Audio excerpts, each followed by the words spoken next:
What's up, guys? It is Sam here, and I have an amazing video for you this evening where we're going to go over what is actually happening with the Democratic candidates who are running for president. The media likes to report on things like Real Clear Politics, where we have a poll from The Economist and YouGov with a sample size. So what that means is this is the number of people that were asked, 470 people. And then the media reports on this, 470 people represents what the collective of America, 300 million plus people, is. 470 people are saying, and then the media says, this is what all of America thinks. Do you think that's right? So what we did is we took Google search volume to understand who is actually number one. So with that being said, if this is your first time here, what's good? And if this is your second time here, it's good to freaking see you. You'd better be pressing that thumbs up button, son. It's your second time. Okay, so let's get into it. And you can see this. This other thing here is from Monmouth. I think it's a college or something. A sample size of 372 people. And then the media reports on this as being like representative of what the collective of America thinks. Yes, this is actually how we do things. It's laughable.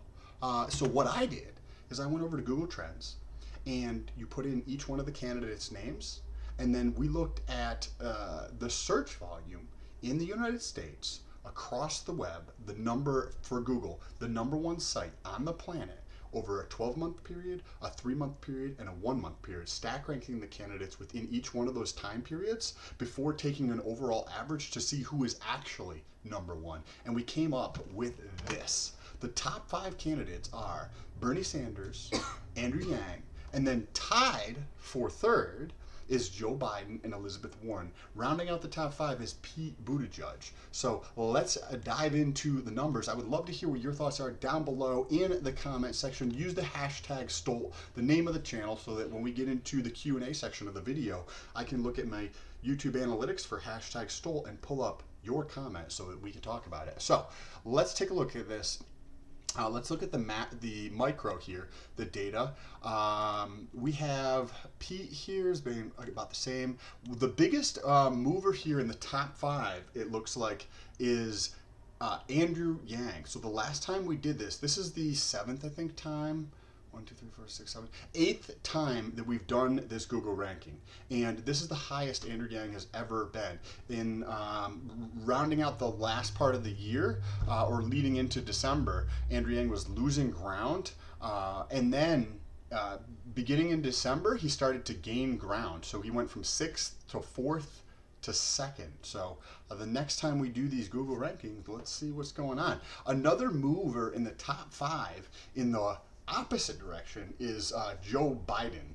Joe Biden is losing some ground. It is what it is.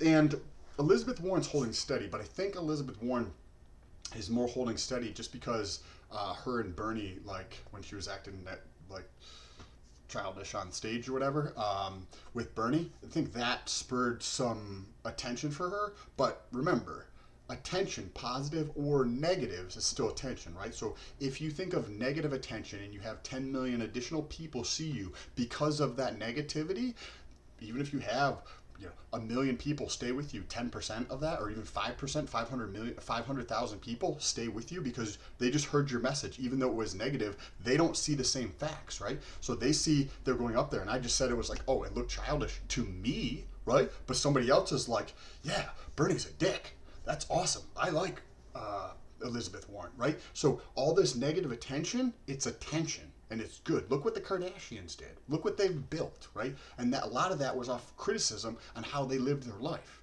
And then they build these giant companies just from this attention. So it's not that negative attention or positive attention, it's attention in general. That's the currency of today. So it is kind of interesting to see where this goes. I'd love to hear what your thoughts are down below in the comment section.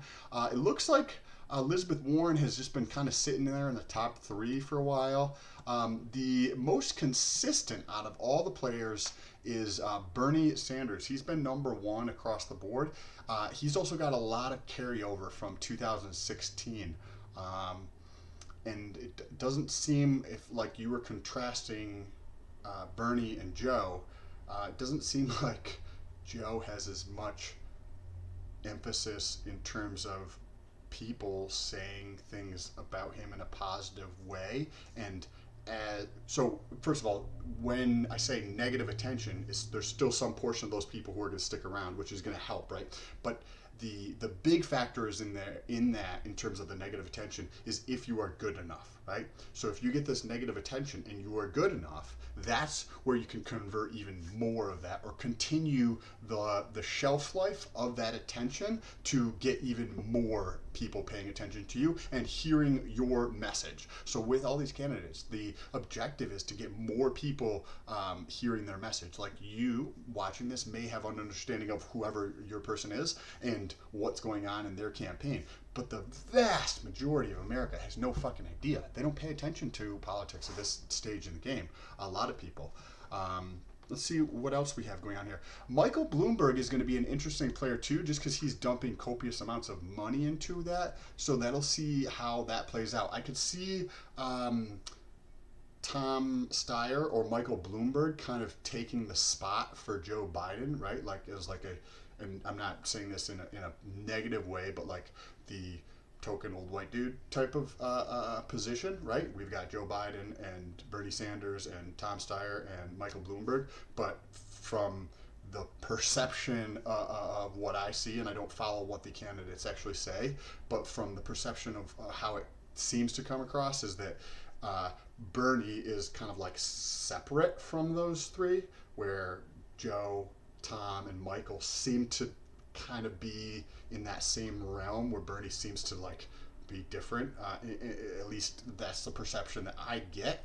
I'd like to hear what your thoughts are down below in the comment section. Again, if you use the hashtag Stolt, when we get into the comment section, we can actually go over your question. So this first one is from Montana Firefighter. Hey Stolt, doing a great job keeping us informed. Well, thank you so much for the comment. The next is from Angie T. What's good, Angie T? Definitely, if you can talk with political expert. By the way, if you guys know anybody who has a YouTube channel or a podcast or in the legacy media, like the old school media, where you think that this message is important to get out to people, share this with them. I'd love to get on and bring value to whoever that is. And if you believe that I can bring value in terms of what I'm doing here to this party, I will be able to bring value to them, and we can spread this message that maybe, just maybe, in 2020, there's a more intelligent or thoughtful way of considering how we approach the elections, right? There's all this fucking data, and we're using a sample size of 375 people to the media is going to report as being representative of what the collective thinks. It's just laughable to me. It's also laughable like how the caucus is done in Iowa. Google that shit. It's ridiculous. They literally play musical chairs. It's hilarious.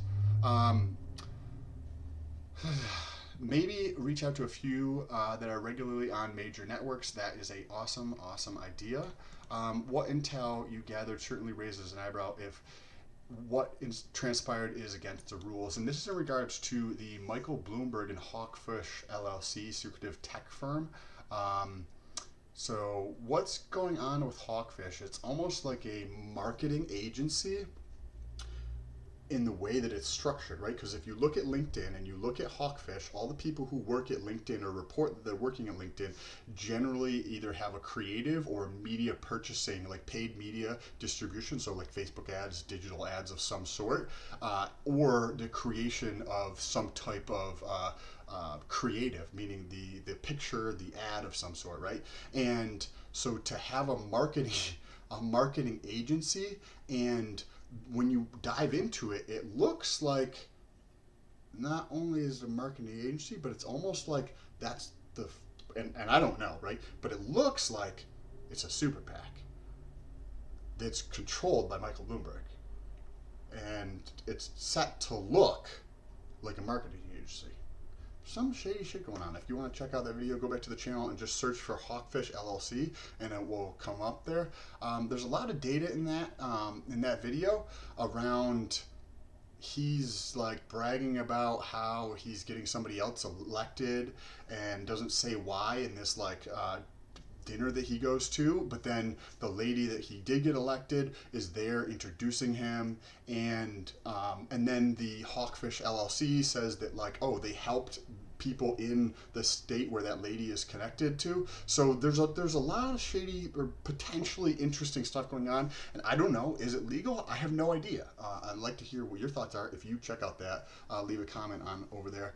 And then this is a follow-up to that question from the Hermit. Unlike Trump's lawless mob, Bloomberg adheres to the rules. I have no idea. As you can tell by what I just said, I have no idea if it's legal or not. But the Hermit, thank you for the comment. I really appreciate it. Let's get in one more from Mad Rocky. By the way, you guys should check out TikTok, and whoever your candidate is should, if they want to get their message out to Generation Z, the amount of attention on TikTok is extreme. I just started really going in on it about 95 days ago, 100 days ago, and over the last 28 days, I have over 4.6 million views. So with whoever your candidate is, the objective is to get your message in front of more people, assuming that you're good enough, that people are going to be interested to hear what your message is. And where does Generation Z spend a lot of their time? On TikTok. So to not go where all the people are, and the other thing is, Generation Z is the largest generation in the US, right? Bigger than millennials and bigger than boomers by like 25%, the 20 million people roughly. And they are expected to be the only generation that's going to have like a giant increase in the voter participation in 2020, according to Pew Research. All the other generations, including millennials, are going to be down. Millennials is just marginally down, but all the other ones are going to be down, like boomers, Generation X, millennials. There's a old time generation or something like that, the sleep generation, I don't remember what it's called, but all of those are coming down in terms of the participation from the population that can vote, where Generation Z is increasing. So to not go to the platform where all the Generation Z is going to be, to ignore the largest generation there is, and almost more importantly, that's the generation that is going to be most impressionable, right? You, if you're not in Generation Z, may already have your mind made up about which party you want to be affiliated with, right? And if you can influence somebody at that age, right, Generation Z, there's a higher propensity for them to stay with party lines, even though I think that's a completely ridiculous notion. That's how we do things here. Instead of like doing what's best, it's like fucking left or fucking right. It's completely ridiculous. But let's get back into this comment from Mad Rookie in regards to our Twitter rankings. If you want to check that out, go to the channel and just search for it. Can you see in the stats how many non-Americans participate? I am absolutely hopeful that this man will come into office, and I cannot hold back from discounting him online. I would estimate that at least 20% of the online participation is non-American. And I guess, first of all, no, I don't have any way to check that, but I don't, so look at it this way, right? I don't think it's going to be tremendously important if we're going from something like this, where we have less than 5. Look at the last 3 that have been reported according to Real Clear Politics as national polls have sample sizes of less than 500 fucking people. Yeah, that's reality. Like, it's laughable. Laughable at best, and completely really detrimental to the country at worst. So I think having a sample size like something like this, where you get millions of searches across the web from the largest site in the freaking planet, you get way more data points than 500 people. Way more. You get to actually understand what's happening. And we look at 3 different time periods. So when we take a look at this here, the scoring is actually broken down by 25% of the score comes from the 12-month, 25% of the score comes from the 90-day, and 50% of the score from the 30-day, because the 30-day is the most relevant information because it just happened. So that's how we break down the score in there, and I don't have personally any way to understand, at least my current level of understanding on how to segregate non-American versus American out, but I do know that I'm getting a way bigger, more collective understanding of what America is thinking about, because why would you search for something, right? Whether you're going to look up information on them or donate to them, right? Like, why do we go to a website? One of those two reasons. We want to look up some type of information, or we want to buy something. And buying something when it comes to a candidate would be donating, right? So I wish I had more information on this. I think that we can take what we're doing here across this, like the power rankings just came out yesterday, where we have 9 different factors similar to the Google rankings. We have the YouTube rankings, we have the social media rankings, where we take a look at Facebook, their YouTube channel, their Twitter, their Instagram, their TikTok, to understand the most collective, like comprehensive data set around who is going to be the #1 candidate. And it will be interesting to play it out. I did do the back testing for the 2016 election, and the polls said this, and then you look at the Google and the YouTube search volume, according to exactly how I do it here, and the based on people's actual interest, like they're going to the web and actually searching, right? Think another way to think about it is like, if your boss is standing over your shoulder, how is your behavior, versus when your boss is on vacation.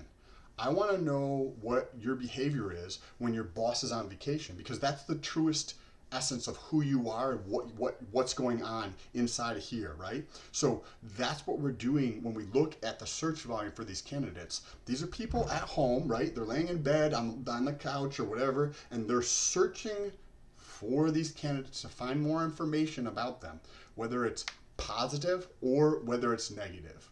The interest is, and that awareness and attention is what's important. That's an awesome question, though. I think that the biggest way you or anybody can help out whoever their candidate is spreading the awareness. And you don't have to just spread this channel, spread whatever their message is, whoever your candidate is, right? I'd love it if you spread this channel, if you think what we're doing here has any value. But if you're like, this guy's a douche, just share whatever information you have about the candidates, whether that's like going to their website and they've got 36 different policy things on how they would impact as a president, right? Go through and do one every single day. And then once you get all through 36 days later, go through again, because the second time you go through, you're going to have a different perspective. Just like when the first day when I went to the gym versus the 96th day I went to the gym. Those were 2 completely different workouts. Day 1, I had no idea what I was doing. Day 96, I still had no idea what I was doing relative to today, but I had way more knowledge and understanding of how to work out than I did on day 1. And the same thing happens if you went through that process of spreading the message of whoever your candidate is. Appreciate you guys. Don't forget to subscribe and jump over to Instagram or TikTok if you guys have any thoughts. I'm over there. Or Twitter is also a good platform if you want to have anything to say. Peace.